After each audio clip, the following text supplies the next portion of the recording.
So picture this. A patient walks into your clinic, right? They're complaining of persistent shoulder and arm pain, and as you're looking at them, you notice a distinct wasting of the small muscles in their hand. Now, naturally, you might want to send them down the obvious pathway. Maybe order some physiotherapy, get an orthopedic referral, or even an MRI of the cervical spine. But what if I told you that by doing that, you might be completely missing the real culprit? Why on earth should your first instinct actually be to examine their chest? Well, if you don't look at the chest, you risk falling into a trap that has literally plagued clinicians for decades. Patients with these exact symptoms often face a staggering diagnostic delay of 5 to 10 months. This tragic delay is the most consistently documented problem in this disease's history, and it happens because patients are sent bouncing around orthopedic or neurological pathways, all while a tumor is silently growing in the exact opposite place you'd expect. Welcome to this explainer. Today, we are going to tear down the anatomy of a misdiagnosis by breaking down Pancoast tumors from first principles. We're going to fundamentally rewire how you think about hand and shoulder complaints so you absolutely never miss this crucial chest diagnosis. All right, let's dive right in. Here's our clinical roadmap for today. 1. The hand-chest disconnect. 2. Anatomy drives the symptoms. 3. Finding the apical culprit. And 4. The trimodality therapy shift. Section 1. The hand-chest disconnect. Okay, so what exactly are we dealing with? The crucial point here is that a Pancoast tumor, which is also known as a superior sulcus tumor, is really just a lung cancer arising at the extreme apex of the lung. It just sits right up there in the pleuropulmonary groove above the first rib. At the cellular level, there's actually nothing inherently exotic about it. I mean, the vast majority are just standard non-small cell lung cancers, totally identical to tumors you might find anywhere else in the chest. But its apical location, that is the single crucial detail that changes absolutely everything about how it behaves. Moving on to Section 2. Anatomy drives the symptoms. It is all about the neighbors. Notice how perfectly cause and effect map out here. Way up at the apex of the lung, this tumor isn't really impinging on airways or alveoli yet. That's why it doesn't announce itself with a typical cough or breathlessness. Instead, it announces itself by invading neighboring structures that have absolutely nothing to do with breathing. When it invades the lower brachial plexus, boom, you get radiating shoulder and arm pain, plus that hand muscle wasting we talked about earlier. When it hits the sympathetic chain and stellate ganglion, it triggers Horner syndrome. And when it burrows into the first rib or the vertebrae, it causes localized bone pain and destruction. You see, it's a lung tumor masquerading as a nerve and bone problem. And this brilliantly illustrates the mechanics behind Horner syndrome. It's a clinical syndrome caused directly by the interruption of the sympathetic nerve supply to the face and eye. When that growing apical tumor physically crushes the cervical sympathetic chain, it essentially snips the sympathetic wire, leaving the parasympathetic nervous system completely unopposed. If we break down the components of Horner syndrome, it makes complete logical sense. You see ptosis, or a drooping eyelid, because of the loss of sympathetic tone to Mueller's muscle. You see miosis, a constricted pupil, because that parasympathetic constriction is now totally unopposed.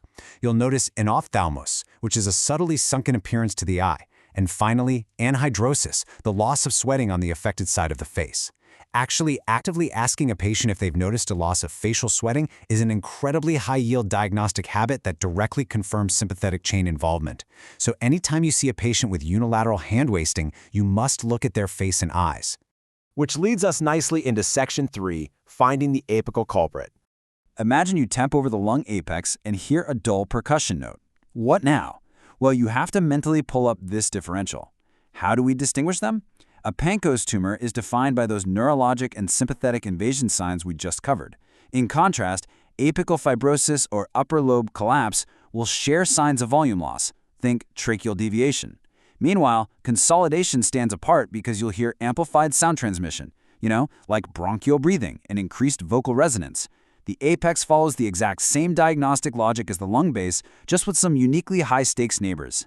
Now, because apical fibrosis sits directly in this differential, it's really worth actively considering this classic mnemonic. Sarah has to be sick from chronic ankle pain. I know, it's a mouthful, but it reminds us of the myriad causes of upper lobe fibrosis. Think of things like sarcoidosis, histoplasmosis, and tuberculosis. Then you've got berylliosis, silicosis, and cystic fibrosis, as well as chronic hypersensitivity pneumonitis and ankylosing spondylitis.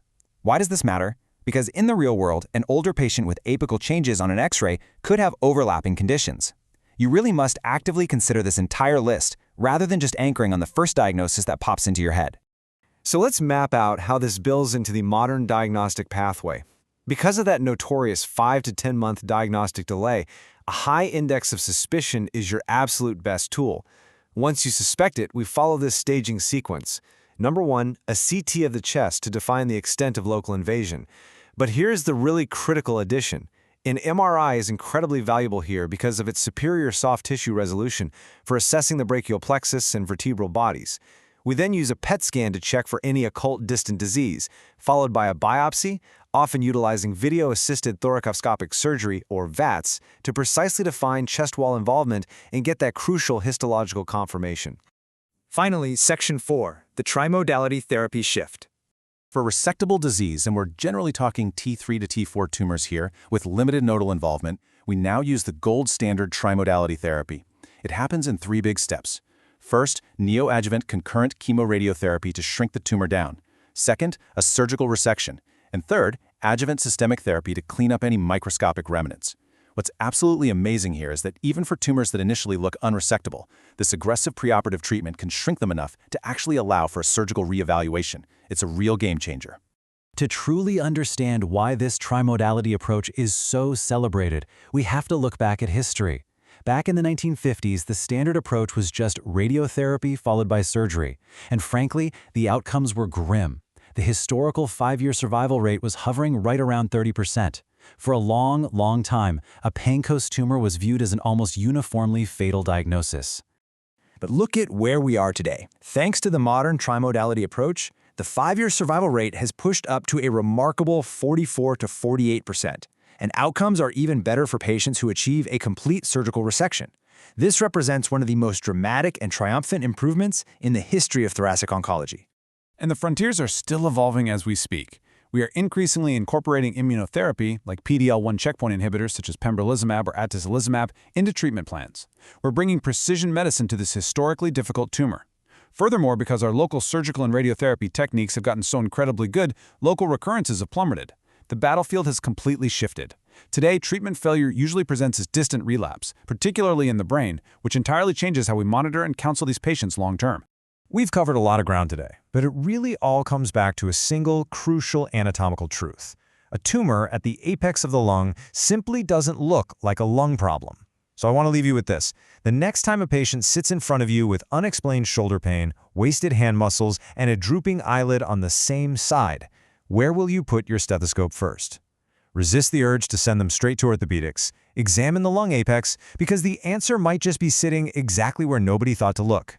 Thank you so much for joining me in this explainer, and keep asking the right questions.